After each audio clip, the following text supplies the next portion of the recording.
Okay. Good evening, everybody. We're going to get started. Okay. Thank you all for coming. We really appreciate you taking time out of your night. We know you're all busy to come out here and listen to our presentation. You can't hear me? You mean to turn it up a little? He's saying you can't hear it. Turn it up a little louder. Thank you. Got it? I can yell too. Is that better? Okay, there we go. All right. Okay, so my name is Christina Sorensen. I'm the Director of Recreation and Cultural Arts. And again, thank you for coming out tonight. I'm going to introduce our presenters here in a moment, but before we get started, I just want to let you all know that we're not going to take questions from you during the presentation. Let the complete presentation happen. And then when you're done, I'll be here, the consultants will be here, all of my staff is here. We will answer and stay as long as we can, answer every single question that you have, comment, we'll take everything down. But let the entire presentation happen, and then we'll move into a question. We'll close the meeting and we'll move into questions, kind of like an open forum town hall meeting. Also tonight, I think we put it out there, there's going to be a live polling. So when we get to that point, they'll show it to you, but have your phones out ready, and this is your way to participate in the meeting, just asking some general questions, you know, how do you feel about this, what do you think? So it should be interesting. We expect maybe about an hour, less than an hour. Oh, he said less than an hour. So we'll move through this quickly, and then again, at the end, I will be here to answer every question that you have. I'll stay until everybody has satisfied.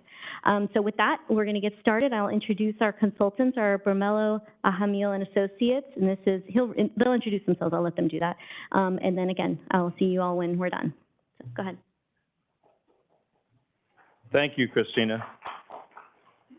I'm Randy Hollingworth. I'm with Bermeo Ahamil, and we are the lead consultants on the Citywide Parks Master Plan that we're developing right now. Thank you for coming out tonight. We really appreciate the time that you're going to spend with us. We wanted to kind of give the community an update and show you where we are in the process. It's a rather lengthy process, and we've had some meetings, but this is an important one because we're actually going to show the status of the project and what we've done so far, but also some park designs and things like that. So it's an exciting time to be involved with the project. The Bermeo Ahamil is the, as I said, the lead on this project, and we've had a long history of designing parks, public open spaces, recreation facilities. We do architecture, landscape architecture and planning, also interior design. And so we fortunately won this project. A really exciting project for us. We also have a full team of sub-consultants with us. As again, I'm Randy Hollingworth. Alfredo Sanchez here in the front is a senior partner and senior member of the team as the sort of the project manager, day-to-day project manager. Josh Rakoff to my left is a senior planner as well. And Ken Ballard of Ballard & King is one of our primary sub-consultants on the project. I'm going to have Josh now just give you a brief overview of how the survey will work so that once we get into it, we don't have to show everybody. It can just flow through. Good evening, everyone. I see we've had some people already signed in and voting. So tonight's presentation, while informational, is really meant for us to kind of engage with all the participants who've taken time out of their schedule to come to this meeting. So I see everyone already familiar with. If you're not, and you open up the camera application on your phone and zoom in on the QR code in the upper left of the screen, the camera should capture it, highlight it, and then if you click on it, it'll be yellow on iPhones, I know, and it'll take you to a link to the polling question. If you're not having any success with your camera application, you can open up whatever your browser, internet browser of choice is on your phone, Safari or Google Chrome or whichever one like that, and you can go to slido.com and input the key numbers. There's 7-number digit code in the lower left of the screen. If you input those numbers, it's going to take you to the same place your camera would have taken you. So we'll give everyone a couple seconds to navigate to there. If you don't have any luck, if you could just let us know. We have people coming around and we can kind of assist you.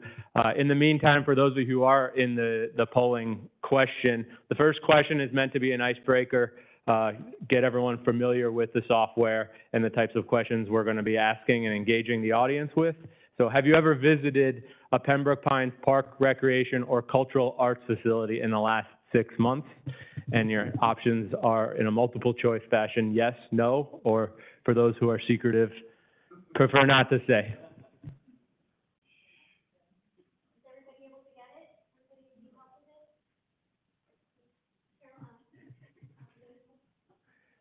And so the reason we do these kind of icebreakers, first and foremost, is to get everyone kind of crash course into the software and understanding how to use it and input it. And then the second thing is, if you look in the upper right, there's a number. It says 26 people. That's the number of people who have voted. So for those of us in the room now, or for those of us who are on the live broadcast watching on YouTube or Facebook, they can log into the same link.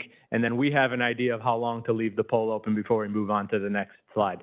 So we have 29. Let's see if we can get 30. There's 32. So as it starts to slow down, then 32, 35. Let's set our target for this evening as, let's say 20, 28 or 30 votes cast. And then I'll do a 3, 2, 1, and then move on to the next slide. So now that everyone's up to speed, Randy's going to provide the rest of the introduction for the presentation. Thank you, Josh, or Bob Barker, I think one of the two. As I said, the consultant team that we've put together, Bermeo Hamil is the lead for the planning exercise. And as I introduced Ken from Ballard King, they do the programming for the facilities and sports facilities. The ETC Institute conducted a statistically valid survey for this project in the community. The FCS group is doing the financial analysis of the long-term plan that we're developing. And then the Bosch group, which is the last consultant on the list, is putting together cost estimates for these new plans that we've developed for several of the parks, so that the city is going to know what it's going to cost to do at least those parks that we've come up with new concept plans for. The master plan process, as I said, is a little lengthy because we have a lot of things to cover when we do the project. On the left side, you can see the needs assessment is sort of the first major component of working in a community developing a parks master plan. We do an outreach survey process that we had the statistical survey. We ask people questions, elected officials. We also do an inventory assessment of all of your parks. And the city has a lot of parks, a lot to cover, and we went to every one several times and inventoried all the status of the parks. And then also we do an analysis of the community composition, because it's amazing how the recreational needs and programming of each community varies by the type of people who live there. And so we have to understand that to best suit those needs. The second part is the components of the master plan, which has implementation funding, which we're presently working on. The park plans, which we're going to show you some of those tonight, and also the recreation programming, which is what Ken Ballard will address tonight. And all of that put together creates the citywide parks master plan, which we will produce for the city and help them guide the future of your park system. The workshop itself tonight will have 3 major components. The needs assessment will be covered by both BNA and Ballard King, Ken Ballard. The community priority investments will be addressed by Ken, and then the park-specific master plans will be really, I'll present those to you, and we're going to actually do a lot of surveys in each of those to get sort of an input from the community, what you like or prefer in the park designs that we're going to show you, so we get a sense of how the community feels about the concepts. Josh? Sorry, I'm walking around the audience. So tonight's presentation is really going to be kind of broken down into these 4 categories, which are really the information sources that we're using and gathering that'll influence the framework of the master plan. So over the last few months, we've been studying input and information from all of these, and I think the best way I can describe it is that they're different buckets. And when we have different events, different workshops, different studies, we collect these buckets and just start piling information, data, little tidbits here and there that we get, and then at a certain point, where we are now is now collecting all of that information and kind of providing a consultant analysis and starting to formulate our recommendations, which are going to be part of a master plan report that will come out at the end of this process. So the first bucket that I just want to provide a brief overview on is the community input or community workshop. So this is the second community workshop in a series of 3 community workshops that we've had, that we're going to be having. And the first workshop was held over the course of the last year, in the summertime, I believe it was. And it was scheduled in 3 separate geographical areas within the city, the east, the central, and the west. The reason being was we like to bring, and felt it was most productive to kind of bring the show to your doorsteps and provide at times after work in the evening when people come locally to their homes, come to a park space and then share their input. So each of those workshops in the different geographical sectors were structured the same way. It was a general kind of overview of the master planning process, and then an overview of what our initial observations were in existing conditions within the parks. And then at that point, we really turned it over to the participants in each of the workshops to have an open dialogue. And that is really where we kind of get the most information and the best input during these informational sessions, where we receive recommendations on what you see as the vision for the park system of Pembroke Pines in the future. So generally speaking, the community input across the 3 separate areas really actually started to kind of focus in on a lot of the shared items. What those were really emphasizing new parks and programs for all ages. So not just looking at parks as an amenity for children, but for children, working age people, and the elderly, and then how do we kind of program in and provide the different amenities that would attract all of those different people. As far as children and maybe some adults, one of the commonalities that we heard was incorporating more water features and interactive water features, splash pads. So not just pools where you go and lay by the pool or swim, but kind of areas that people can frolic and dance around in fountains and enjoy water that way. Another commonality that we heard was for playgrounds and really creating these new modern playground structures that challenge the children physically, but also are safe and interesting and engaging. Kind of think of them in layers, where you used to just go upstairs across the bridge and then down slides, but now there's different layers and different ways to maneuver around these different playground equipment. So that was something that the people in each of the workshops really were interested in introducing in the parks. For the working age and kind of the elderly population, one of the primary kind of pieces of input that they gave us was expanding the walking and jogging path network within each of the parks and around the city. So how do you connect around these parks so you can take an evening walk or use them for jogging and exercise in the evenings or in the mornings before work? And then one of the last ones is really providing pocket parks for small children and the elderly. So when we say pocket parks, we're not talking about large park facilities that are very sports centric and heavily utilized for sports, but these are small gathering spaces for kind of passive use and relaxation. And Alfredo's going to do a nice couple presentation on pocket parks and the analysis that he's conducted thus far later on in the evening. So the second bucket that we're going to focus on is really the community interest and opinion survey. So if you think of the workshops as kind of an informal dialogue to share information, we've also had a more kind of formal information gathering portion of the study, and that's the community interest survey. So this is a statistically valid survey conducted by ETC Institute, and ETC Institute is a survey company that does these all over the country for all different types of projects. So it's a very controlled process. They have a very specific way in which they ask questions to get a specific type of answer options that are clear, easy to understand. The goal was to send it out to 2,000 surveys mailed out at random in the mail. And the goal that they set was for 400. And at 400 surveys, we have a 95% confidence level. So this is a very kind of specific way of gathering input and very telling of the community's input. So just to go through them briefly, and there's a full report that has been produced, and it's probably 60 pages, 70 pages, but I just want to talk about a few of the kind of key ones that kind of indicate the feelings about the park system and then where it is and then where it could go. And the first question is asking the level of satisfaction of respondents with facilities that they currently use. And if you look at the screen and just focus in on the colors, I know the text is small, but focus in on the colors and you see there's shades of red and shades of blue.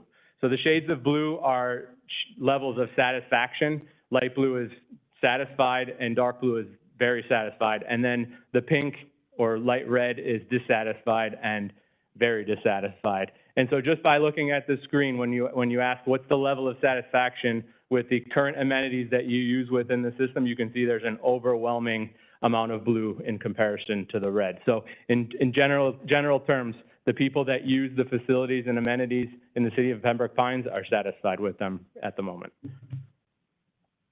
The next question proposes kind of 18 improvements that could be offered to be implemented within the park system. So it's a level of support for potential improvements. And this table indicates that there's a level of support to improve the existing parks. I'm just highlighting kind of the main ones. Improvement of the existing parks, developing new trails and connections, and developing new community and neighborhood parks. So the interesting thing and the telling thing for us in this statistically valid survey is that we start to look back at some of the input that we received during the workshop, the 3 workshop sessions, and then see this kind of technical input that we're receiving, and they all start to kind of align on the same path and start to point to specific elements and items that are common amongst the different sources. Another kind of feature of the survey is the development of a priority investment rating. And the priority investment rating is a metric of measurement, and it's an objective tool to evaluate the priority in which the respondents place on investing in certain items. The 2 categories that they've measured against is amenities and facilities and recreation programs. In addition to the level of priority that the respondents place on the different items, it's also a measurement of how people have and how to measure unmet needs within the park system. So briefly, this is the priority investment for recreation programs, and just to give you an idea of what you're looking at, the right is the highest priority items measured in recreation programs. And what this,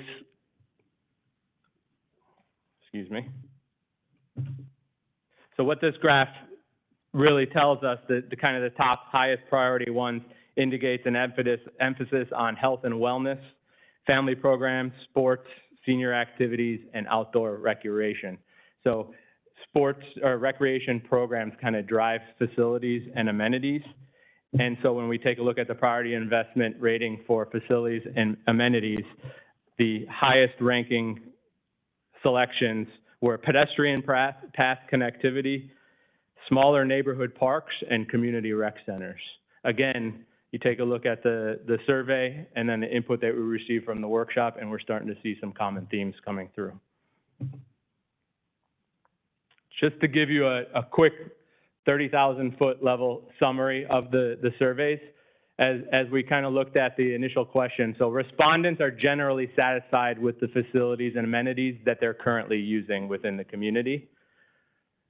But that doesn't to say that there's not a desire and substantial support for more. So when we look at that PIR rating, there's significant in the reddest colors on the graph for walking paths and sidewalks, natural parks and preserves, smaller neighborhood parks, and then community centers and recreation centers are some of the highest rated in that priority investment rating. And then the last kind of takeaway that I want to emphasize is that there seems to be a willingness to support a referendum to get more out of the park system. And so one of the questions that we asked with the ETC Institute was how respondents would vote in a referendum. And again, you see the light blue and the dark blue is overwhelmingly in comparison to the negative. So what this says is up to 93% may vote favorably for a referendum for these improvements. So the last bucket that we're going to talk about really is just kind of summarize. We had public workshops, we have the survey that was conducted, which is another kind of stakeholder input, and then the last kind of piece of stakeholder input that we've been really focusing on is interactions with our city staff, experts, and elected officials at one-on-one meetings. We've had a series of visits to each of the parks, numerous meetings with the director, and one-on-one meetings. And the salient kind of comments that are carrying through these conversations are very much aligned with what we're seeing for the different public outreach efforts. So we're seeing more aquatics and splash pads. We're seeing activation of the linear park with pathways, additional passive recreation areas, outdoor wellness, increased walking paths within the parks and around the parks, accessing to the parks, and modernized playgrounds. So we're happy to see that those things are beginning to align, and then as we start developing the concepts that Randy's going to present in the next few slides, you'll get to see how those kind of commonalities get incorporated into the concepts.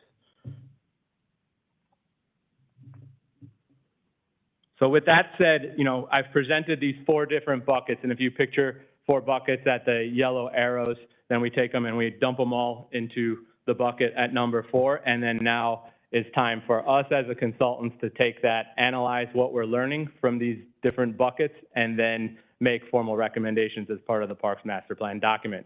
So what that means is that it kind of comes together into the Parks Master Plan document. You have redevelopment of parks, programs, and facilities, and then how do we improve and maintain the existing system as well. With that said, I'm going to welcome Ken Ballard up. He's going to talk a little bit about the Parks and Rec programming for the city. Well, good evening. Again, Ken Ballard, and we focused our efforts on really looking at recreation programming and also kind of the facilities and amenities that are present to support those efforts. Much like the park side of things, we started with an assessment of your existing programs.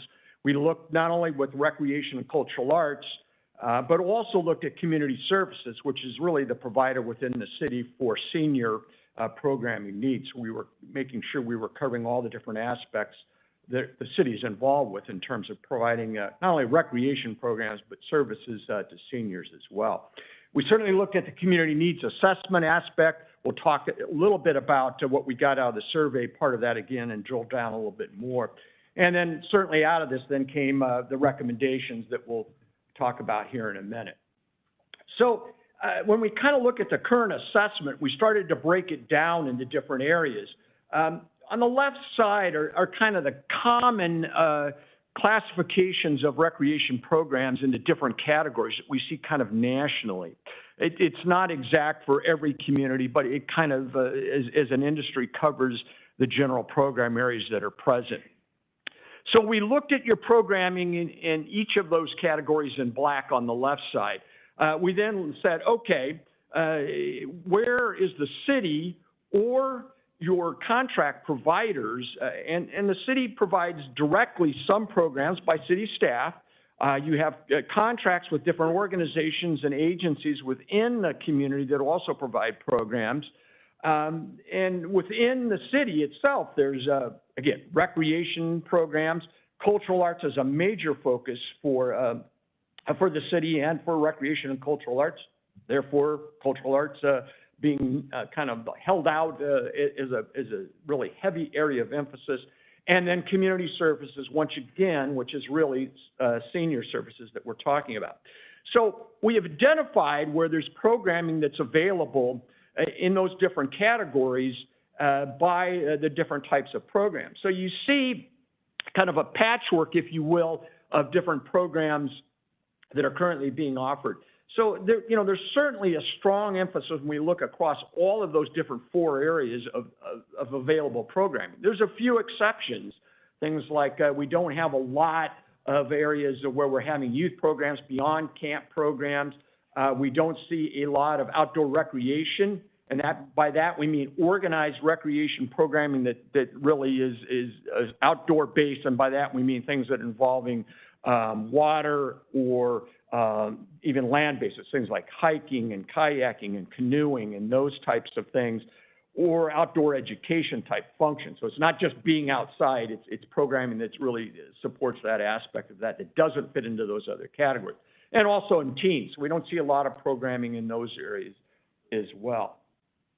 So that's kind of our assessment of overall of the current offering of programs. we took that a little bit further and said, okay, within those categories, where do we have kind of a high level of program that's available? So now we're trying to drill down a little bit more that says, well, we kind of said, yeah, there's some programmings in those categories, programs offered in those categories. Do we have a high level of programming? Do we have a moderate or a low level? So we started to sort that through there. And again, we have columns, dots in different columns there within those different programming options that are available to the left. And so we have a pretty good spread. And this is not unusual for most communities. You don't have everything in the high category. You don't have everything in the low category. It's spread across, and that's pretty normal in terms of where the community's receiving recreation programs and services, the types of things that are currently available. So we see a variety of programs, again, spread across. Beyond just then looking at the quantity of programming in different areas, we also wanted to look at, well, are we providing programming across different age groups? And then so we start looking at the categories of preschool age, youth programming, teen, adults, and then seniors. And again, we took the same categories again, and we started to sort, again, the program offerings in those different categories by age group. And we see in a lot of areas, there's strong numbers, certainly seniors, and adults, there's quite a few programming, certainly a lot less when we start looking at some of the teen aspects of that. In preschool, and part of it's just the size of that population base as well that starts to drive that. I mean, seniors a huge age category that runs from 65 to 100. Preschools are pretty small in terms of the number of people that are in that age category, which is, 2 to 3 to maybe 4 years at most. So again, it kind of told us a lot about not only the kinds of programming, but the depth of that programming in terms of quantity and also by age distribution. So when we summarize this in terms of program strengths that the city's involved with in recreation and cultural arts and community services is involved in providing either as programming that is offered by city staff or by the contracts that are available and in place, i.e. the YMCA, Optimist clubs, others that are providing certain levels of programming in certain areas. Where do we see the program strengths? Certainly in cultural arts, certainly in senior services. Aquatics, you have a number of, certainly a strong number of pools, so you have a strong aquatics program that's in place. Special events are a very important part of the programming that's available to the community as well. And youth sports, which is primarily being offered by other organizations outside of Parks and Recreation itself. We started looking on the other side of it from program weaknesses, and every organization and every community has both strengths and weaknesses. We start to say more general programs. Those are ones that don't fit into the other classifications oftentimes, and then we start to say outdoor recreation, which we've noticed before, not really, again, organized programming that really supports those types of aspects. Special needs, there are some programming with that. A lot of that's through the YMCA, some of it through community services, a little bit of it through recreation and cultural arts, but not a strong number in that. That's not unusual for a lot of communities, just due to the specialized nature of that program. Adult sports, while there's strong emphasis on youth sports, not a lot on adult sports, and there's a lot of reasons for that. Also non-sports youth type programs, and then certainly teens, not a lot of programs in those areas. So once we completed that aspect, we started then to marry this up with the community input. And Joshua kind of talked about this, and I'll touch on it again here just real briefly. We asked again about the level of satisfaction with existing programs, and as Joshua indicated, Blue's really, again, indicating that there's, high satisfaction to satisfied with programming. You can see the bulk of all those program areas heavily on the Blue side, and the dissatisfied or very dissatisfied is a very small percentage of the overall respondents. So again, people are pretty much satisfied with the programs and services that are currently being offered in a lot of different categories that are listed there on the left. Again, we look at satisfaction levels overall with programs. Lion's share, over 75% of the respondents said that was, good to excellent. Then we look at the PIR again, and this is really, for us, the critical part of it, because it starts to then, prioritize out where the really important things are that we need to be focusing on in the future as it relates, in this particular case, to recreation programming. So again, the dark blue at the top are the activities that are on the PIR scale of over 100. And there's quite a few of those, but the main areas that we see where, people in the community said they wanted to see, a higher investment in these types of programming are in the areas of fitness and wellness, family activities, adult non-sports, as well as adult sports. Again, outdoor recreation, arts exhibits and lectures, and there are a few other things listed on there as well, but those are the top ones that are there. So we start then to talk about, so what does this mean moving forward from a community aspect? Well, we think it's certainly important to build off of what the services currently are. There's a very strong foundation in terms of what the city's doing now.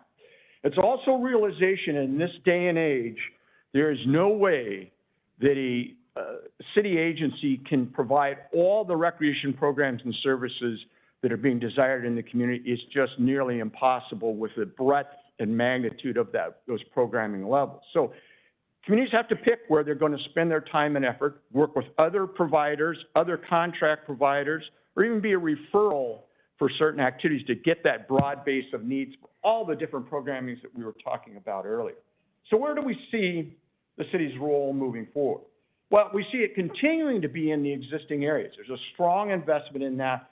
The community is really dependent on the city providing services in cultural arts, again, seniors through the community services department, and also special events that we talked about in aquatics, again, with the number of pools that you have. From a contractor perspective, in terms of other folks that the city relies on to provide programming in youth sports, again, primarily the Optimist Club, fitness and wellness, the YMCA, and special needs, it's kind of, again, a number of different organizations that are doing that as well. So we see that continuing moving forward. One of the things that came out of this was a number of program areas where there needed to be increased emphasis. We talked about that earlier. One of the key ones where there's not a lot of going on right now is in the area of outdoor or environmental recreation. And the city has a good-sized preserve, and we do see that moving forward as an area that probably the city needs to kind of take the initiative in. That would probably be one of those areas where we'd add to the list of focus on for the city. Again, could still be done through contractors as well. We also think it's important to find and look for additional partners and providers that can, again, reinforce the fitness and wellness. That was one of the areas, again, on the earlier slide that really was an area identified where there wanted to be additional services. That's not unusual. We see that almost across the board, across the country right now. Adult sports, there's some challenges with that, with facilities able to support adult sports, whether they're indoor or outdoor, and general program areas. Also need to be an emphasis, regardless of who's providing these programs, on serving families and multi-generational programming. Again, youth, beyond just sports, and then teens, which there's not a lot of focused programming on that teen age group. Certainly a lot of programs that are open to their participation, but not much that's really focused for their particular needs. And again, adults in the non-sports category as well. So that's really kind of what we see as kind of the future recommendations, but there's certainly challenges in doing that. And that's with, city has limited staff, and recreation and cultural arts has limited staff to really grow programming. And so if additional programming is going to be carried by the city, there's going to have to be additional staff, and there's also some lack of facilities. Again, athletic fields, certainly there you have a pretty good inventory of those, but a lot of that's really, quite frankly, dominated by youth sports.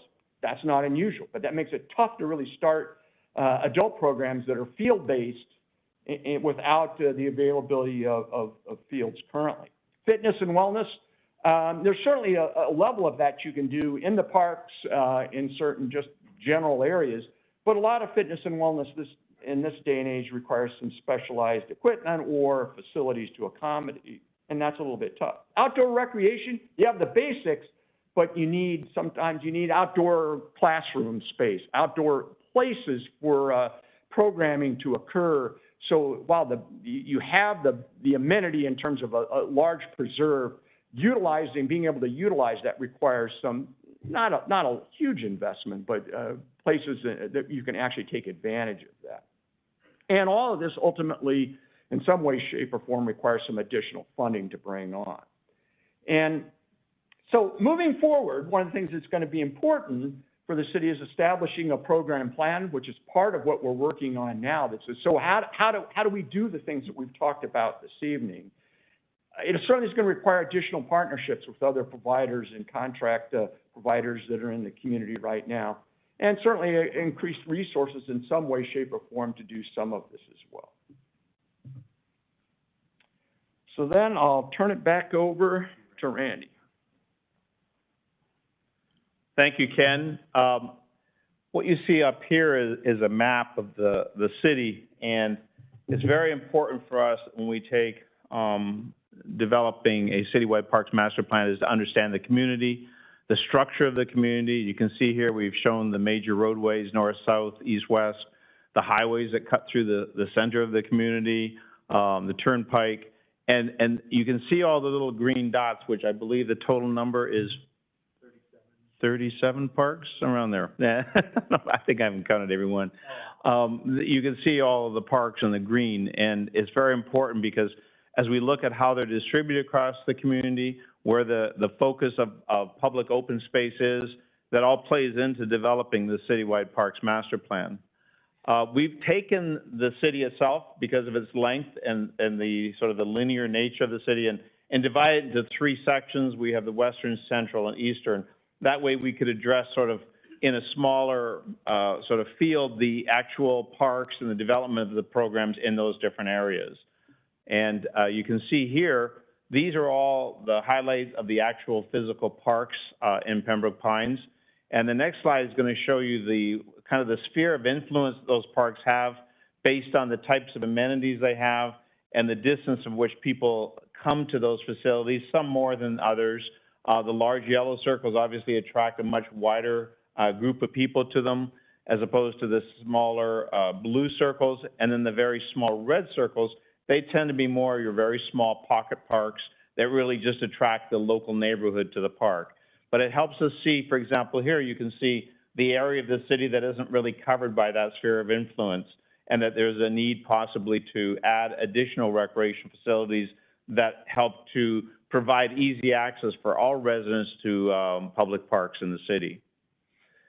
The analysis that we did, we looked at the improvements that are needed in the parks.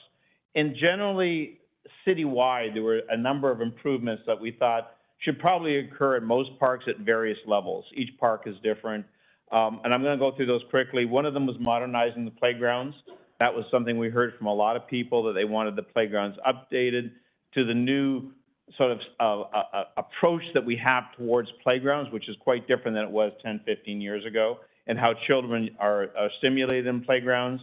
Update the furnishings, that's like the benches, the waste receptacles, which deteriorate over time, and they take a lot of beating by the users, and that needs to be updated every so often. Improved landscaping and shade. A big component in every park in Florida is shade, and the need for that is very important, whether it's a parking lot or a walking trail, and the ability to provide shade and control the very hot temperatures and the sun in much of our year is very important. Updated paving, jogging, and network of pedestrian paths was something also everybody wanted to see more walking paths. Some of the parking lots need to be improved, the surface, the striping, or the curb stops, things like that. So improvements throughout the parking and circulation system, enhancing the wayfinding and signage, which is everything from the sort of the signs that tell you where the park is to once you're in the park and finding different areas to go to, certain amenities within the park, and then also improve parking lot surfaces and landscaping overall. There's landscaping, takes a beating in public parks. It goes in really nice, and it kind of starts deteriorating almost from day one because it starts growing, but it also takes a lot of abuse. It needs a constant management of the landscaping in all the parks, whether it be trees, shrubs, grass, turf areas, and I'm sure all of you are familiar with that if you've visited the parks, and the amount of work it takes to maintain your parks. So the first opportunity we have to kind of hear your input besides the icebreaker poll, and for those of you who still have your phones, I see there's one participant that's currently ahead of the game in ranking, but you can open that web browser. It should have updated automatically. If not, and you didn't have it open from the first icebreaker question, as I mentioned, you can zoom in on the QR code in the upper left, and it'll open a link to the question. And you can also, if the QR code's not working for your camera, you can go to slido.com and input 3878718. So as you can see in the top left, there's 8 participants currently ranking, 5 participants have voted. This is a ranking poll, so whereas the first question was just a multiple choice, single choice question, yes, no, or maybe, this one's ranking. So we're asking you to rank your top 3 general improvements to the parks. And so those improvements are the improvements that Randy presented on the previous slide, and we just would like to get a little bit more input in what you see as kind of valid and which ones you would prioritize as far as general improvements to the park system.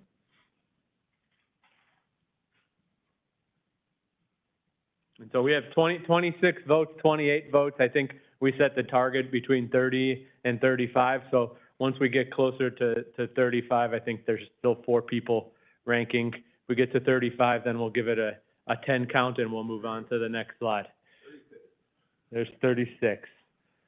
So a couple more people voting. And it looks like improved landscaping and shade, modern playgrounds, and updated paving and jogging paths are kind of the top priorities for those of you all who are participating in this evening's festivities. So we're going to close 41. It down. 41. 41. I sold it People short. are appearing in the middle of the. Let's count down from 5. There's nobody else ranking. Now they're ranking again, but we'll count down and move on. Like I said, we're going to leave this open. At the end of the meeting, we'll close it and export all of the data and hand it over to the park staff to use and reference in the future. Thank you, Josh. 43, you exceeded the expectation. As I said, we broke the city into 3 sectors. We're going to start and look at each of the 3 sectors and some of the parks. On the east sector, some of the things we noted that it's a higher density of housing than the rest of the city, being older. There are, for example, no indoor basketball courts in the east sector. A vast majority of the soccer fields are concentrated in the west. There's a lack of synthetic turf fields within the east sector, which is a big new trend in outdoor recreation because of the ability to use the field more often and less wear and tear on the sod natural turf. The 2 parks that we're looking at is Fletcher Park. This is an aerial of the existing park, and north is straight up, and you can see on the right-hand side the park itself and the baseball diamonds, the parking area, the maintenance facility, shelter, things like that. We took these and based on input from the survey, the city staff, and the public, came up with concepts. And these are concepts for the development of these parks moving forward. And they're a general, feeling of what the park could be. And in this case, the baseball facilities are all removed. We improved the parking on the Johnson Street frontage of the site, as you can see at the top, which is number 8, with a main entry coming into the park and a new community center, which is number 1, is the pinkish building on the left, a drop-off area for vehicles. To the right of that is the number 5, is an opportunity for an obstacle course or playground and a shelter. In the rear of this area, we have what's called an arenasium, which is a number 3. That would be covered basketball. It's not indoors, but it's covered. So it's a great opportunity to extend the use of exterior courts in the high heat temperature and also rainy conditions that we often get in the middle of summer. Behind that are a series of small soccer fields And then to the right on number 4 is a large soccer field facility. In the back is some retention and some shelters. So that is the preliminary master plan we've developed for the redesign of this park, if the city decides this is a direction they want to go. And now Josh will take a survey on those elements. Yeah, so just to add one more thing to the Fletcher Park concept is the existing softball and baseball in that park is conceptualized to be moved to the Walnut Park facility. So it's not removing it totally, but relocating it to another facility and really kind of start to build up and add some basketball uses and soccer fields on this park. So the next Slido participation ranking is a ranking slide, and we're asking you, from what you've seen in that concept, if you could rank your top 3 improvements to Fletcher Park. Again, if you open up the browser, it should have opened. If it hasn't, you can reload it, and it'll update and show this question. We already have 10 people voting in the chat. So rank your top 3. We have new community center, indoor basketball gym, new soccer fields, new outdoor covered basketball courts, which is the Airnasium that Randy was describing, updated playgrounds, updated pavilions, and updated walking paths. And so let's see what we have.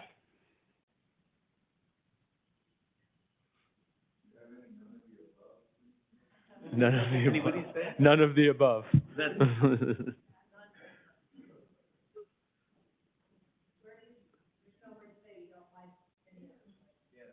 There's a none of the above. It's just a ranking poll. It's not a input poll.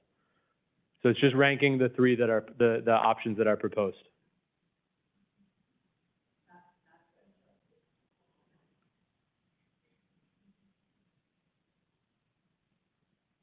So we have 28 respondents and 3 people still ranking.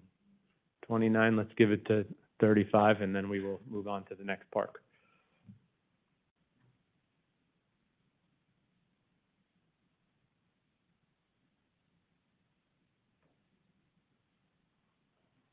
Okay, so there's some interest in new community center, an indoor basketball, updated playgrounds, and the Airnasium concept. Thank you, Josh. The next site on the east section is the Pasadena Park. You can see it here. It's a linear north-south park. North is to the up of the image. They have the existing sports field, some storage facility, and concession. We looked at this park to try to make it more functional for the city, provide more opportunity on a relatively small site, but actually there's a lot of opportunity when you look at the site and what we can do with it. In this case, we've added a parking along the Douglas Road side, which will make parking much more accessible to the facility, because right now it's all on the north side and you kind of have to walk through and get down to the facility. We have a full-size football field, number 6, with bleachers, which is the number 3. To the south of that, we have a concession storage facility for the football and recreation facility. And below that, number 1 is the new community facility. And to the right of that is number 4 is a new playground, an upgraded playground. 5 is just a small sort of open space for flexible play. You have new circulation through the park along the playground, providing access to all of the facilities from the parking, and also circulation north and south, with a new entry on number 7, vehicular entrance into the south portion of the property, and pedestrian access on the south corner and the north corner. So this is the proposed concept plan for the Pasadena Park. So if you haven't caught on by now, the structure for the presentation is going to be the existing aerial, the proposed concept design for the parks based on the input we received in the different buckets that we've been analyzing, and then a polling question that includes ranking your top 3 improvements to Pasadena Park or the subsequent park. So for Pasadena Park, just to give you a rehash, we have new community facility, concession stands and storage area, artificial turf football field, additional more convenient parking, new vehicular entrances, updated playgrounds, and new football tower with bleachers adjacent to the field. Yes, ma'am?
Yeah, so CEPTED is a crime prevention through environmental design, and that is a kind of a program or concept that is considered when you're developing park spaces, and it's all about kind of active crime prevention through the design of parks. So eyes on the parks, buffering.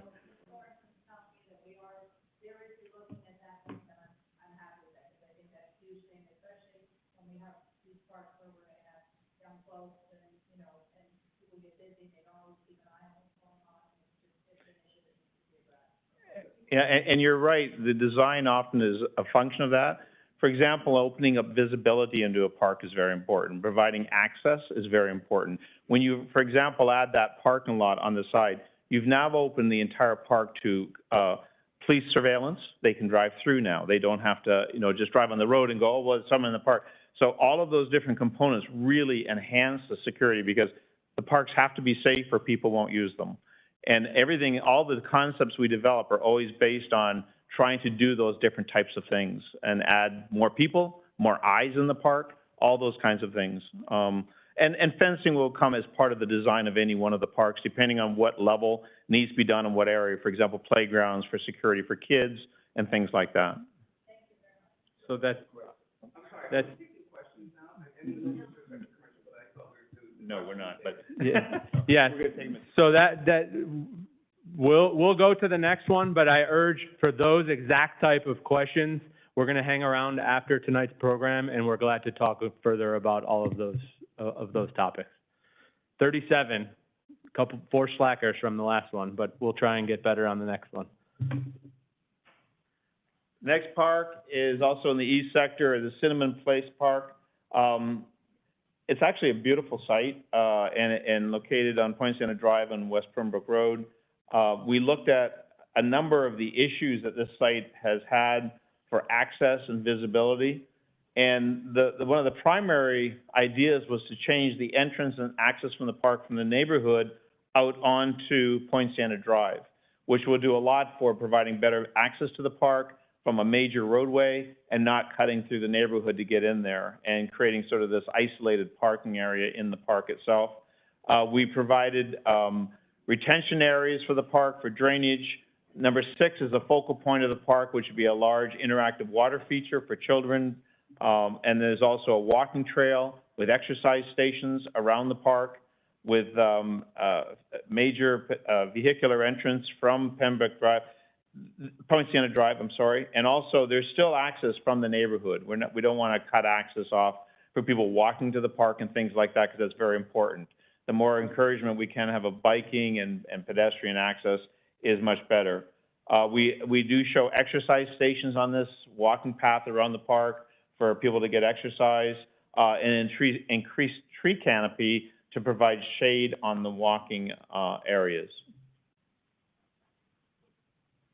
So I hope this one's one of my favorites to kind of depict the different elements that we covered in the workshops and in the surveys.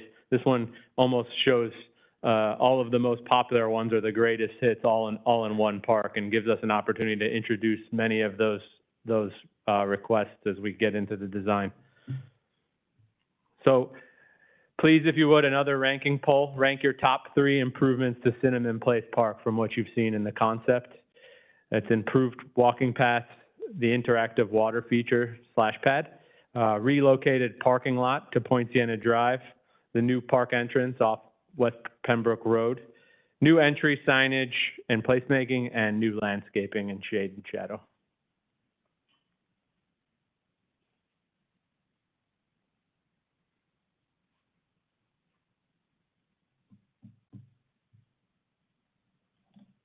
Interactive water feature and improved walking paths off to a quick start. But we knew that. We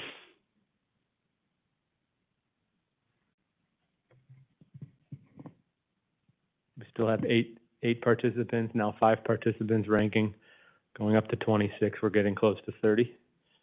Still improved walking paths and interactive water feature are swapping back and forth for number 1. And now we have a tie for number 3, briefly. So that's 30. So we have interactive water features, improved walking paths, and new landscaping in Cinnamon Place Park. The central sector is the area directly to the west of the east sector. And basically, there were 2 major components in that area that we looked at. This is really highlighted by the civic cultural heart of the city. The Charles Dodge City Center and Plaza.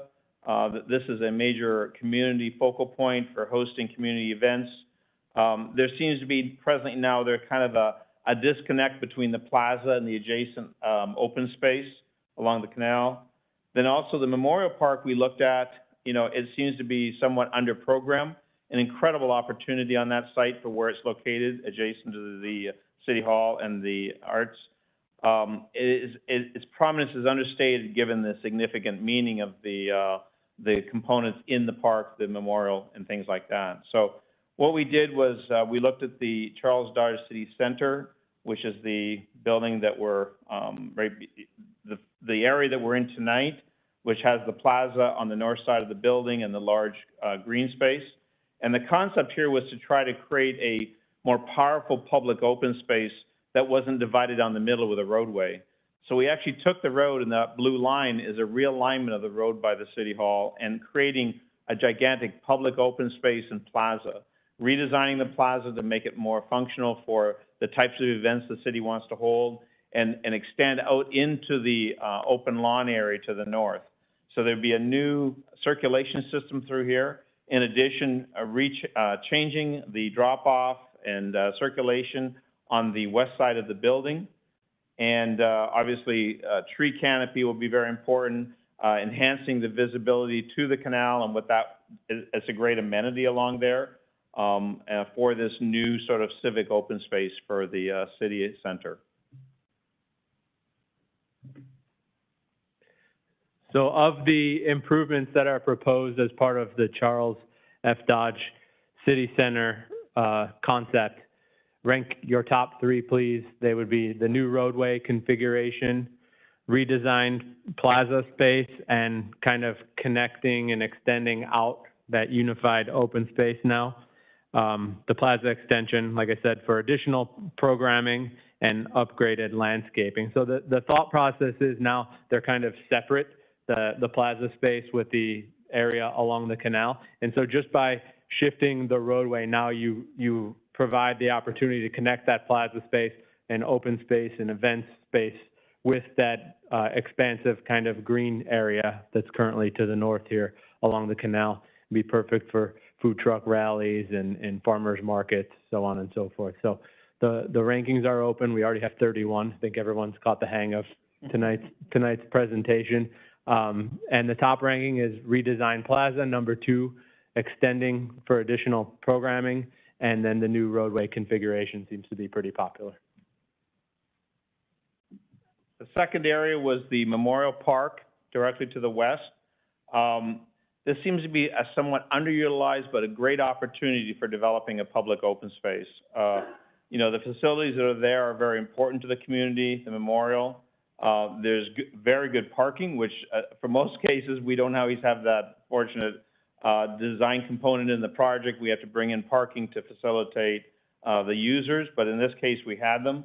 So the new design was to maintain the parking on the east side, maintain the memorial, number 4, which is that oval, but instead of having the big paved area, which is a little hostile to having a variety of events and attracting people, was to do a large synthetic turf open lawn area that would then allow the city to have a lot of different types of activities there as well.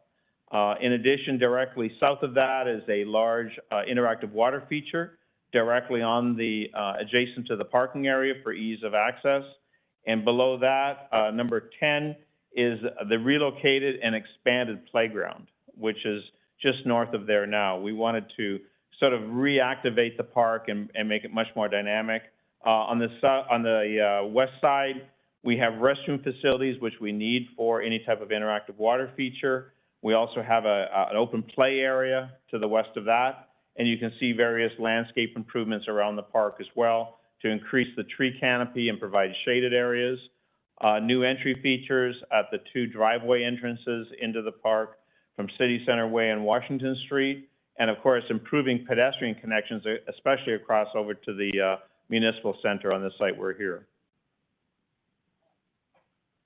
So I think the intent of this concept is to really make Memorial Park kind of that civic heart of the community, given its proximity to the Charles F. Dodge Civic Center, and then make this kind of like the identifiable park that we heard that the community desires in each of the workshops. So next is another ranking, and we're just looking at the improvements to Memorial Park to get an understanding of what you feel would be most attractive in the park. We have improved park landscaping, reducing the overall paver area and adding more green lawn space, grand lawn, an interactive water feature, splash pad, improved pedestrian paths and connectivity, not only within the site, but outward to the surrounding uses, and then an additional bathroom facility to service a bathroom and pavilion to service the water feature.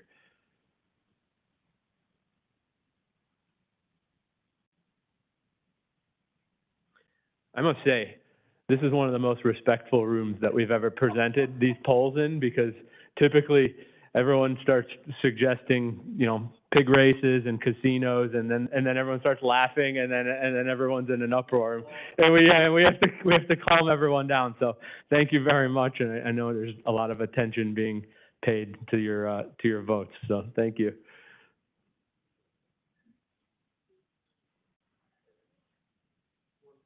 I think we've got 33 votes, and the top feature is the interactive water feature, followed very closely by the reduced pavers and more green, the grand lawn space, and improved pedestrian paths around the park. On the west sector, we have numerous parks, but there were, basically 2 that we focused on.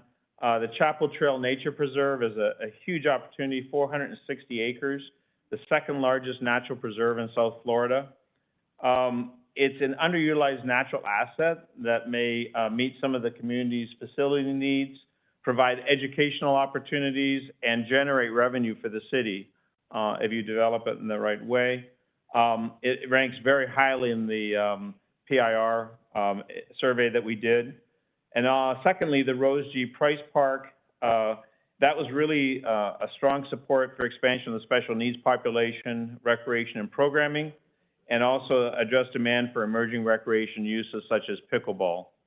I'll start with the Chapel Trail Nature Preserve. You can see here primarily on the right side, the existing condition at Sheridan Street as far as the entry into the park and the existing parking lot, and the extension out into the preserve with the walkways.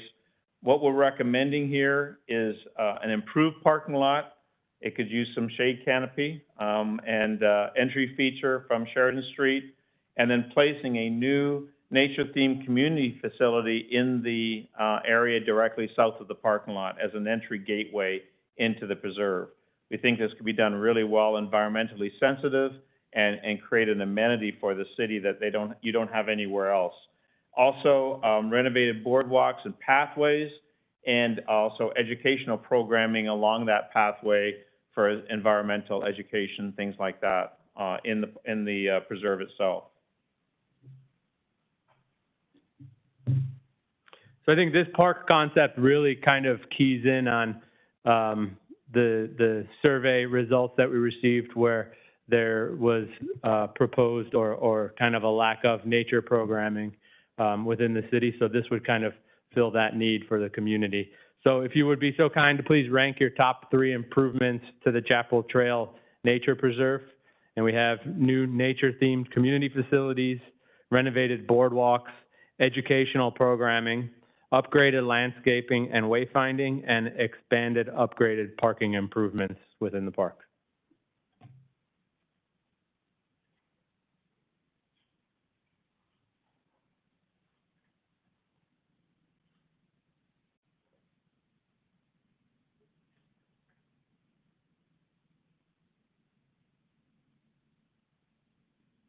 At 33, the top 3 are new nature-themed community facility, renovated boardwalks, almost one and the same, and educational programming within the park. Now we have a tie. Now we don't. It changes every minute. Before it changes. Renovated boardwalks, number 1. The Rose G. Price Park, which is a very intensely developed park, but I think there's a really good opportunity to improve it, enhance the facilities that you have, and maybe redo some of the facilities that aren't quite the same as when they were first built. The same desire and need has changed over time. And this is a plan that illustrates the park with expansion of a walking path around the park with exercise stations. The large green square is a large open recreational 50-yard special population field for open play. There is the existing parking lot on number 9, which should be enhanced with improved landscaping and surfacing.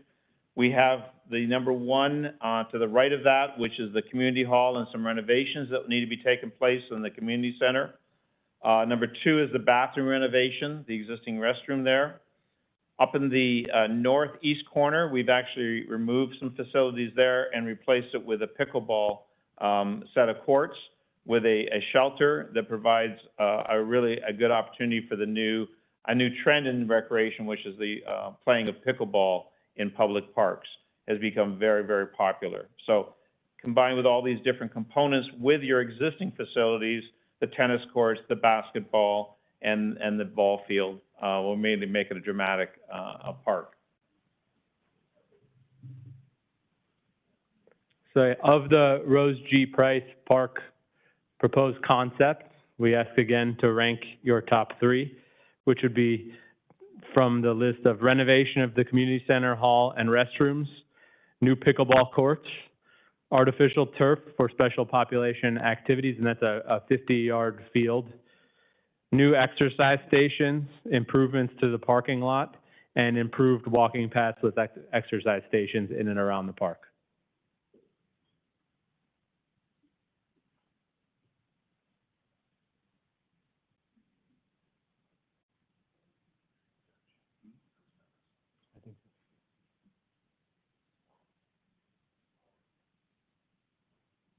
So a couple more to get to 35. New pickleball courts, very popular. Renovation of the community center hall and restrooms, and improved walking paths are the top 3. So with that said, we've kind of taken a look at general improvements system-wide to the parks facilities. We've keyed in on some concepts for some of the larger park improvements, specifically tailored based on the feedback that we've received. And then we've also kind of now want to just talk a little bit about the opportunities for the development of smaller neighborhood parks within the community. So Alfredo Sanchez, our senior planner, is going to talk a little bit about the neighborhood parks. Thank you, Josh. Thank you very much. They left me for last, so here I am. Smaller neighborhood parks came up as an important element in both the survey and the community meetings. And we thought that we needed to address this and look at it in the context of what is a pocket park, what is a small neighborhood park. And the city has some very successful ones, the 111th Avenue Kiddie Park and the 108th Park. And those are type of parks that we're talking about, small parks that have no sports attached to them, but they have passive elements. They have, green space so they can access them. And usually, we want them to be able to be accessed in like a 10-minute walk. And that's very important for us. It's been going on throughout the country, having a 10-minute walk to reach a park. And some examples of these parks, they can be very formal. They can have fountains, or they can be very simple, just a little space on the side of the street. And they're usually about a quarter of an acre to half an acre, rarely exceeding an acre and a half. So we wanted to create those parks and respond to that demand of the community.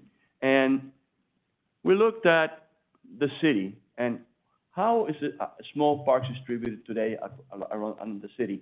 And if you look at how the city has developed, the west sector is a sector that developed last in the city that responded to different land development regulations. And there are a lot of HOAs in that area. There are a lot of small parks.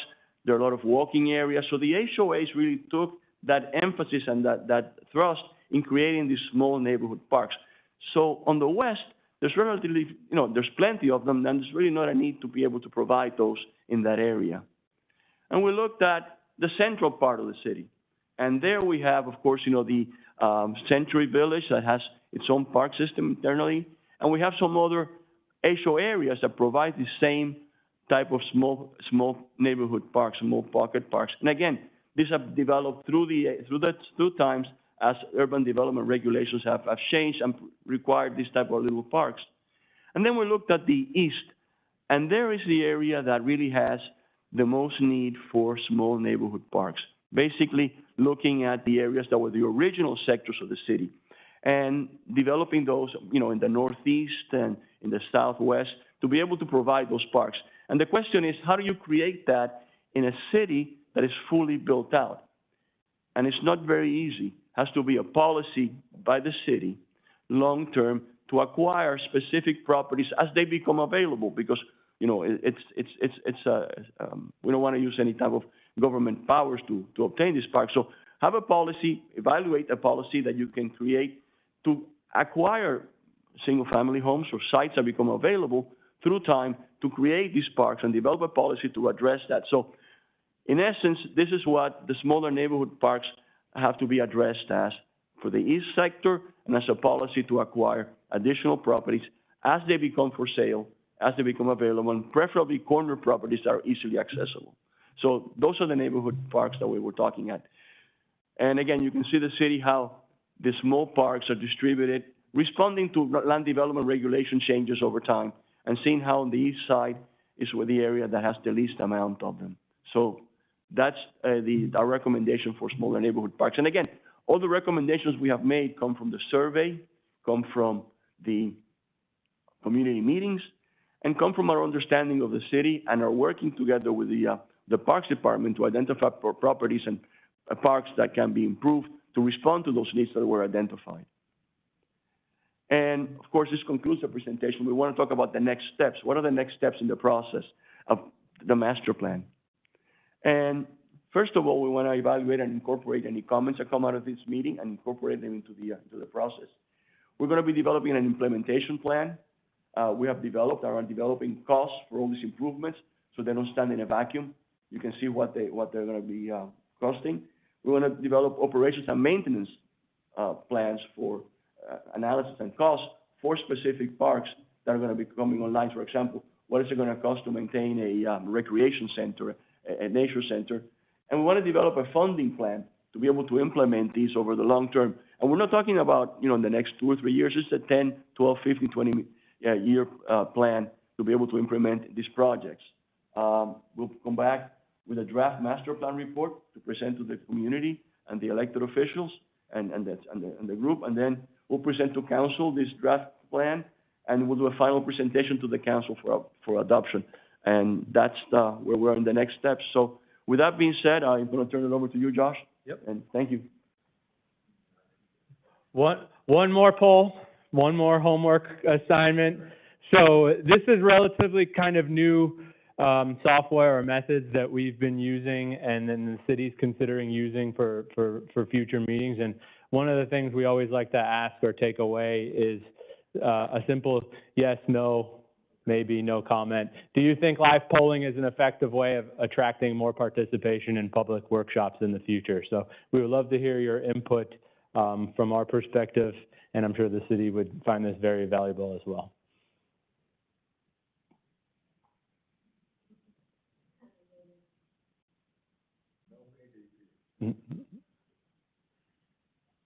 Notice I didn't put no.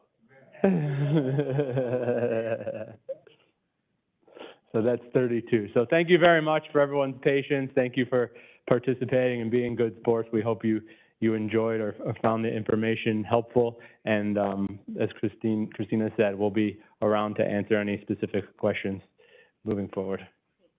So just before I answer, for any one of you that want to stick around and listen to questions and answers, you can. We're going to cut the live feed, so it's just going to be in here now. So you can raise your hand and ask, or if some of you want to leave and you don't want to stay for the Q&A, that's fine too. It's just my staff is in the back too. If some of you don't want to wait to ask me, you can ask them. So it's however you guys all want to do this. Sure, Raphael, go ahead.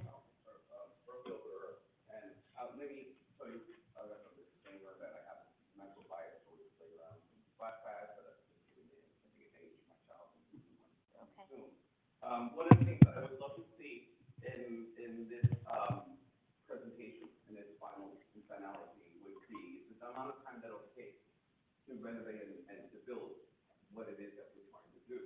And for a multitude of reasons. The first one is my fear that we're going to wait until having a referendum, which will probably be in the form of a GO bond in 2024, which means a lot of these projects may not even start until 2025. That's 2 years.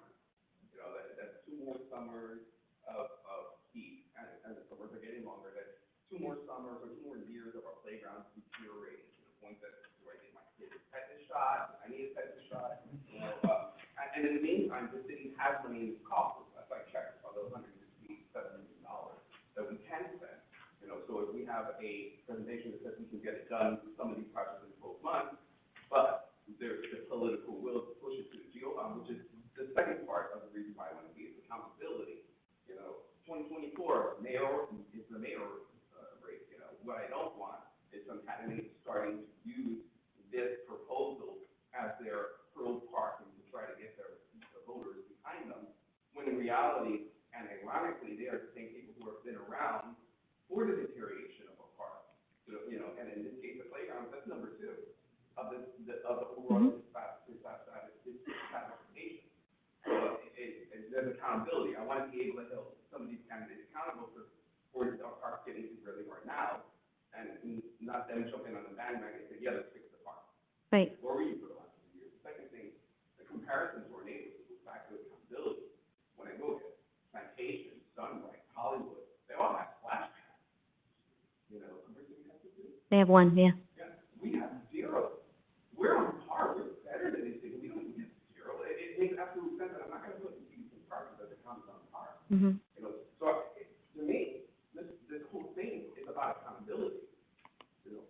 I want to be able to help hold our commissioner accountable for the inaction, misaction, and not have to wait until 2025 for the fruits of our labor to pan out. That's not fair to our children. It's not fair to us as presidents. And it can't be that we didn't know if our neighbors have been doing it.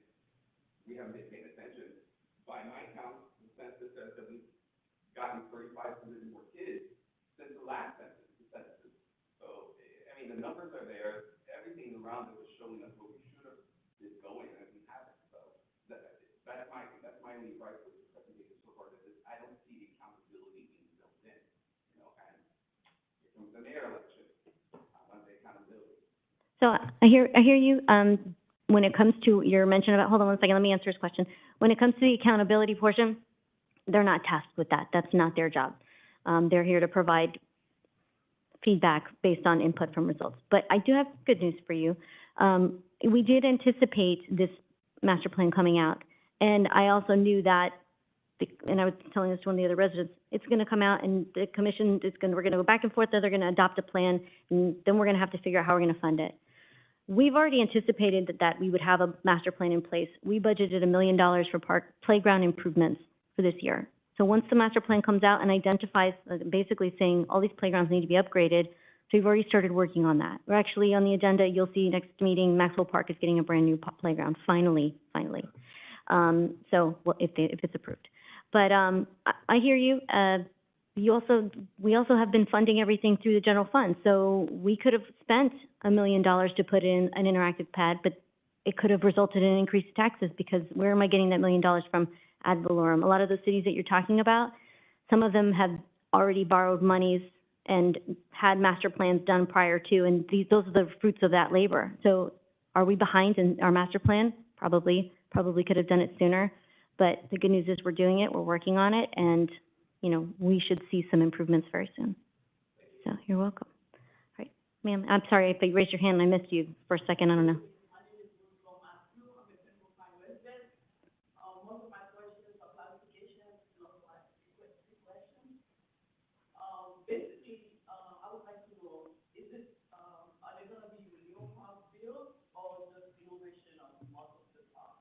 We don't have a lot of land to build new parks, so it'll be renovations of existing parks that are out there. My main question is, like, I would like to see maybe I'm in between, like, Central and East, and I would like to see in the park maybe, like, you know, facility where, I have been on parking organization that I started in 2017, and I have my license in 2018. And I don't have right now. With COVID and everything was in the back burner, and I want to move forward.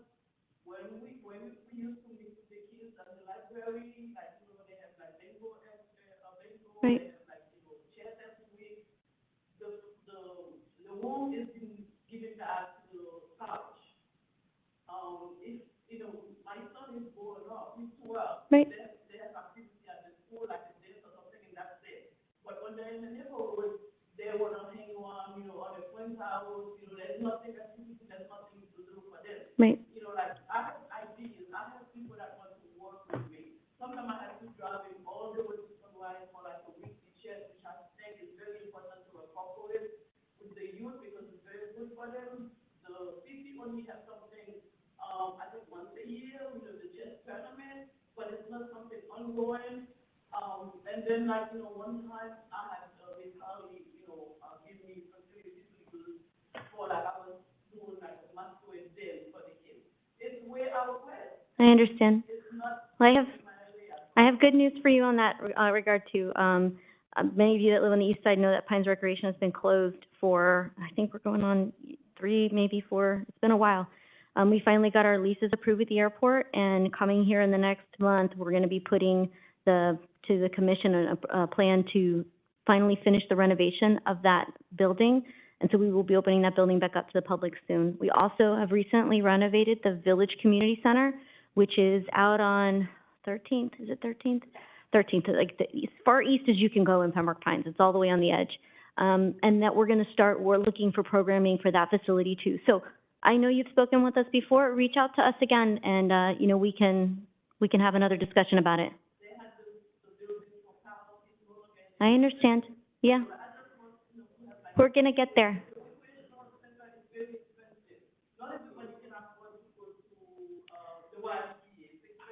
I hear you.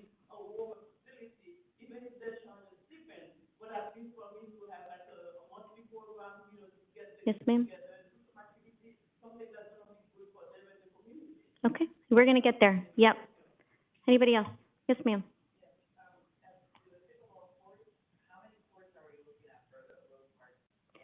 So that plan had 5 courts in it with a pavilion.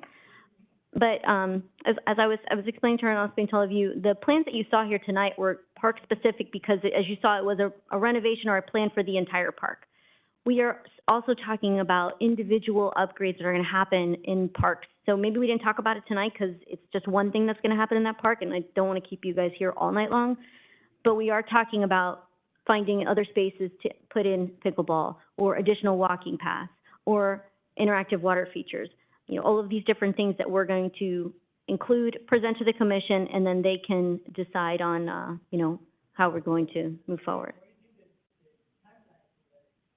So just like I was explaining to Mr. Barrero, there are some things that I can do pretty quickly. It depends on funding, it depends on the cost, and there are some things that are going to take long-term. So so building a brand-new pickleball court from scratch is going to take longer because of the funding requirement for that.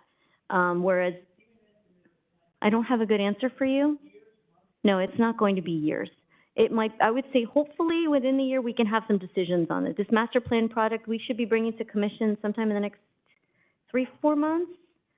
And then from there, you know, once they've had an opportunity to digest it, give their input, and then we finalize and approve and adopt a policy, then at that point we can start talking about this is the plan to move forward. Because funding is going to be the key to this.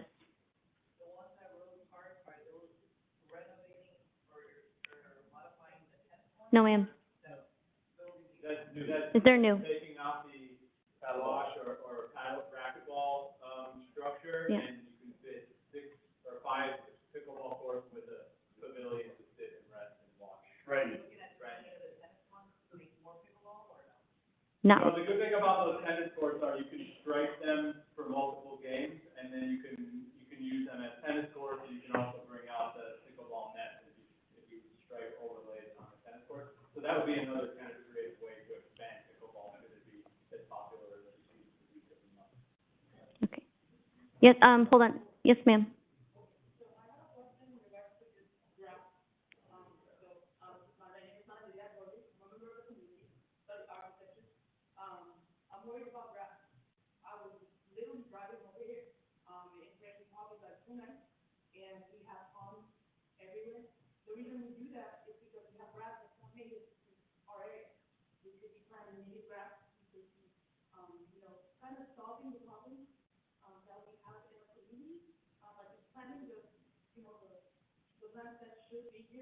Yeah.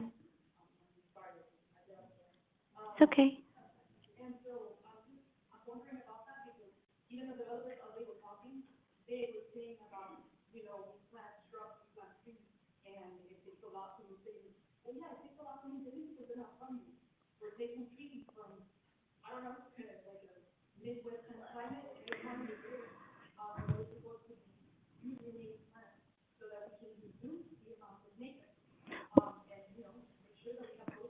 Right. So I'd be interested if you would, in the back is, my parks director. His name is Jason. Jason, raise your hand in the back.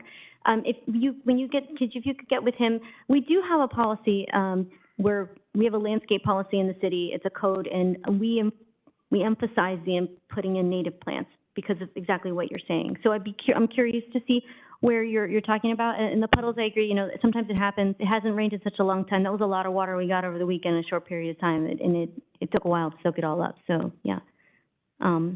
Yes, ma'am.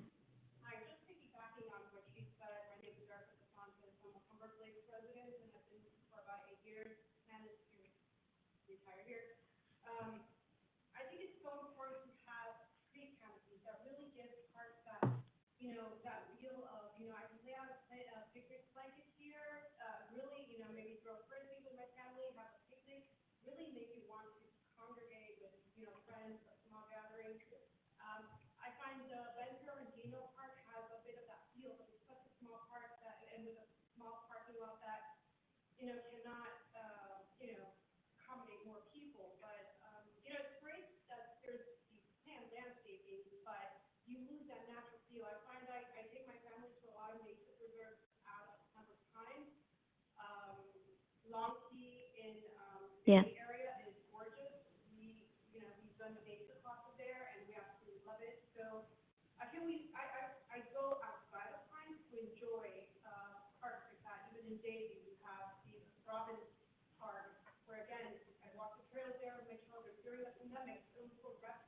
Right.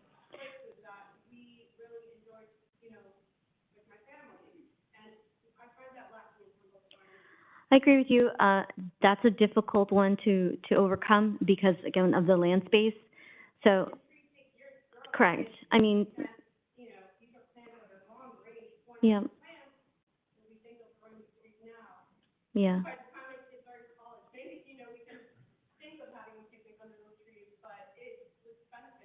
Yeah. Try Ashley Hale Park. Try Ashley Hale Park. That's my favorite park in the city. For little, when my kids were little, that's where I took them. There's a small parking lot there, but it has a lot of what you're talking about too. Yes, sir. No. For the preserve, the preserve, Mm-hmm. that's, in the west, I was wondering what kind of educational programs are you, looking to do? Because I have trying to create a school so I can maybe take kids to those facilities. What kind of educational programs are you? So I haven't gotten down to that level of detail, but as an example, you could have a photography class, not just for kids, but for adults. You could have a bird watching club that meets out there. All Girl Scout troops, Boy Scout troops that come out there and they want to get their badges on all the different things, because there's going to be educational components. They exist there, but we're going to upgrade them, educational components along the boardwalk. So really, it's an open book of what we could develop. It's, you know, you build it and we will try to make it happen. Would you have like close to, what is it called? Like ranger-led kind of thing? I mean, I don't know that we'd get that specific. No, probably not. A lot of it's going to be self-guided because that requires staffing resources to have somebody there all the time. I don't know that I mean, who knows? Maybe we could be the most popular park in Broward County and we get there. That'd be a great problem to have. But right now, most of that stuff's going to be self-guided. Yeah. Yep.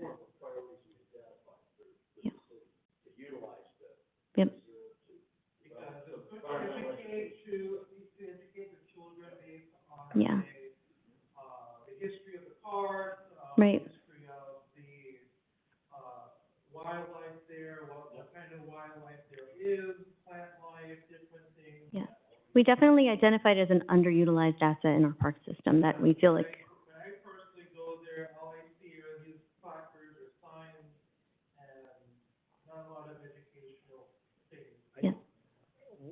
One of the big new trends also is utilizing apps and things like that for them to actually have it on your phone. You can take a picture of the Right. QR code. There's a park in Homestead that just opened. It's a city park downtown, Losner Park. It has, you walk in and it has an app on, it's called the Alligator Wildlife, and the kids can take the QR code, and they're so adept at using telephones today and everything that they can actually learn about the environmental area that the park was in, and everything just all self-guided, but it's very high-tech. It's amazing with pictures, and it shows you everything on your telephone, and so there's a lot of things like that you can do in a nature preserve that you don't have to have staff standing there and directing people. And signage has become, it's a maintenance problem. It becomes, people don't really want to just stand there and read signs. It's so much more interesting if it can be interactive. Like more interactive signage. Right. Yep. There's a botanical garden in Miami Beach that you can walk through the whole garden and learn all the gardens and everything. You go to an area, you take a picture of the QR code, it tells you where you are, it tells you the environment that's there, all the plants and everything. So there's a lot of that could be done from an educational point of view that doesn't require the same type of resources that we used to have to offer educational programs. Yes. Yes. There's all It's an that idea. opportunity. Yes. Yeah. Yes. Yes, ma'am.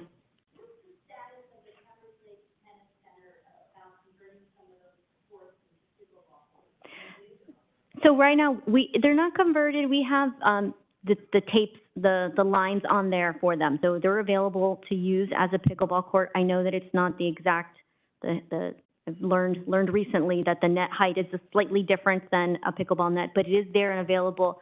So I've actually, that's one of the projects on my list for this year is to look at that. And so we're looking at the resurfacing, but then the potential to possibly maybe convert one or two. But again, it's all about funding and long-term looking at all that. Sure. So I will, right. So we can. It is a very long and painful process because of all of the people that you have to get permission from to build. This parking lot out here that's built under the power lines took years because of so many regulatory agencies that get involved, including FP&L, and there's a fuel line that runs underneath of that transmission, the fuel line from the port to the airport. So it's not completely out of the question, but it's very difficult. And then if anything goes wrong, they come and they tear up your park because they have to get to the underneath. So we tend not to put facilities there. That's why you see parking lots. If you want to dig up a parking lot, fine, but if they go to dig up, you know, pickleball courts or something else, it becomes a little bit more intrusive. So, yes, ma'am. I'm coming over to you, I promise. Next. Yeah. Oh, sorry.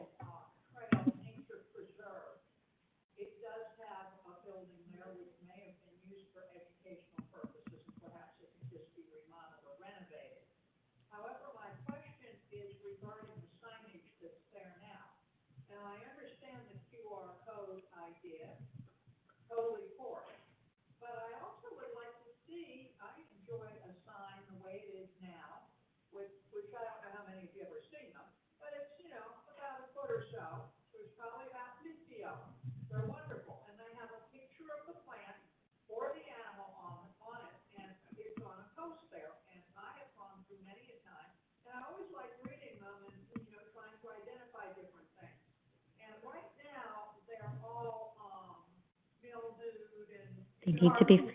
Mm-hmm.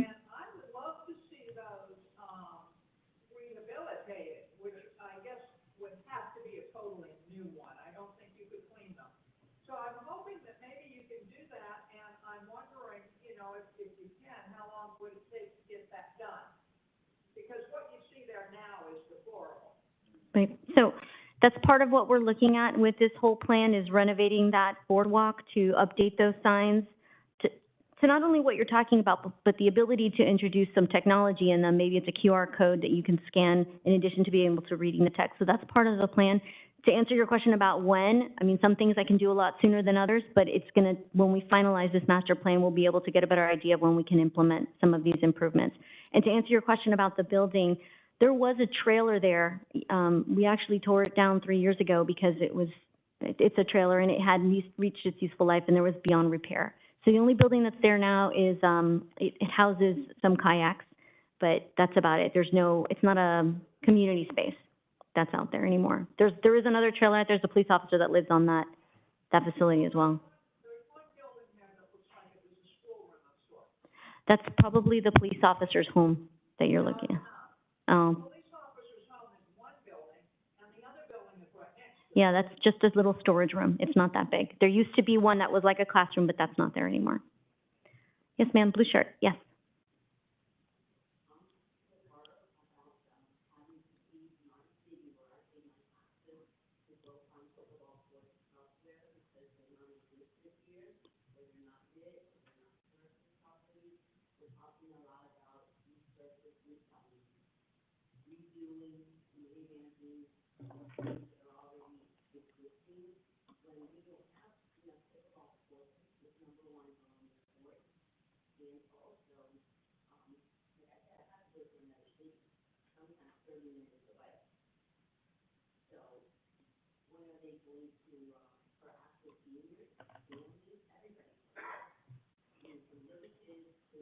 Right.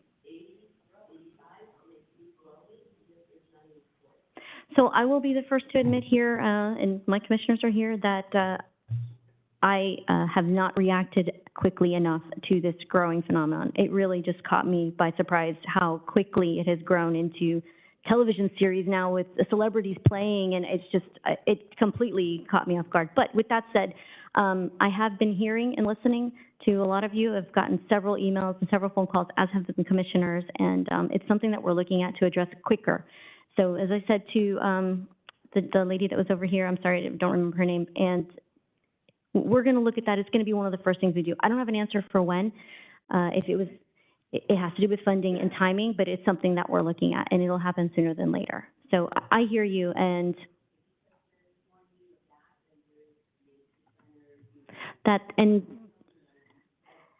right, and that's also something.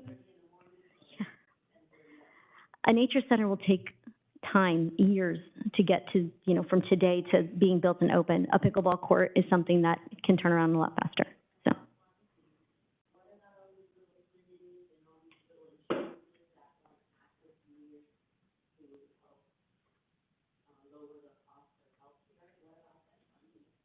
Well, that's an opportunity we can look at for partnerships. So thank you. I will definitely look at that.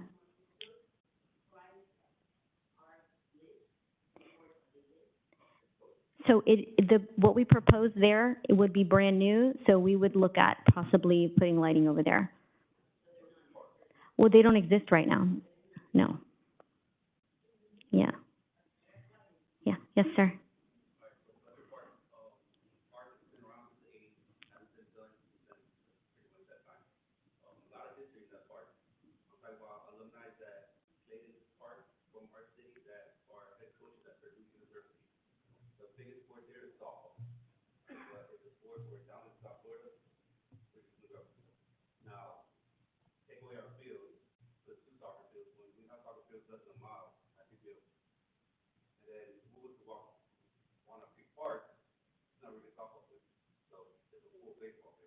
Right.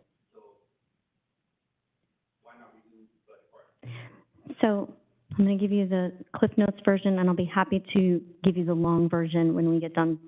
But there are other things happening in other parks. So PPO, you mentioned. PPO is actually not a Pembroke Pines owned land. It's owned by the airport, and it's also owned by Broward College. And so when we think about investing our city dollars into these parks, I have to think about long-term plans.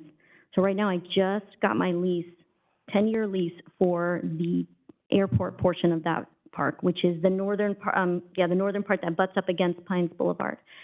The part that's in the back that has the soccer field and the baseball fields and Maxwell Park, no, not Maxwell Park, that park in the back belongs to the college. The college right now, I'm only on a one-year renewal lease with them. We're trying to get them to agree to long-term so that we can invest significant dollars, but they have yet to come to the table with that. So when I think about long-term planning, I have to think, well, where am I going to be able to move some of these people around? The other thing that that came up was, well, when we want to invest in a gym, if that's something that the city would want to do, where would we put that? And so then the idea was, well, maybe we could put it at Pines Rec, but can we really invest money in Pines Rec long-term, knowing that we don't own that land, that we only have a 10-year lease? In 10 years, the airport could come and say, you know what, we have other plans for this property. I don't know that would ever happen. I would hope it would never happen, but it could. And so this was just an idea, and I spoke with Kristen, and I missed speaking with Sonia. So I want you all to know that this is just a concept. This is not set in stone. This is just an idea. We throw it out there. You guys tell us we hate it, then we go back to the drawing board. So I hear you telling me I hate this idea. Yeah.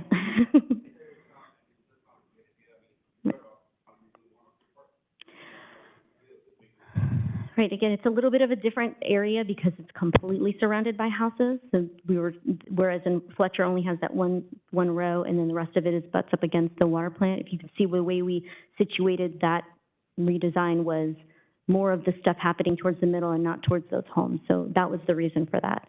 And we wouldn't just plop you in Walnut Creek. We would renovate that to convert it to a softball. But I hear you. No, I know, but that's what he verbally told you, but that would be what we would do. So, yes, I know you.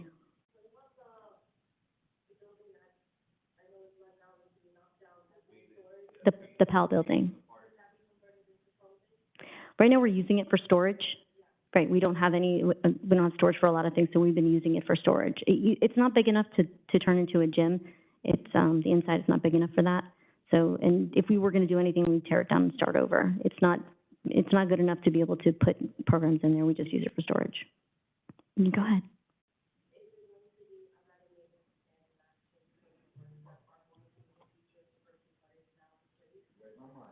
Right, okay.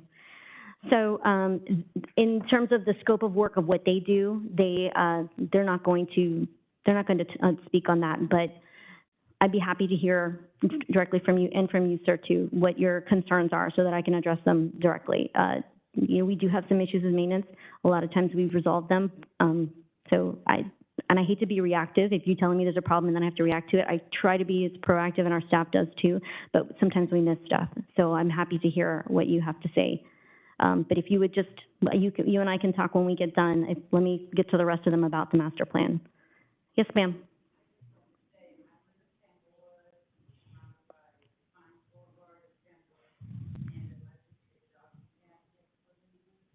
Okay. Okay.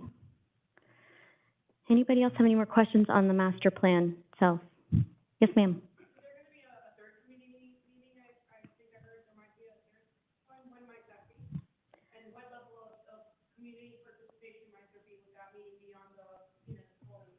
Right, so the when is probably going to be, would you say, next 2 months? In the next couple months? When we present the final master plan, we'll come in front of the council, the commission, and present that. That's what we consider the community meeting? Okay. No, it'll go as a presentation, they'll get the information, and then we'll come back again.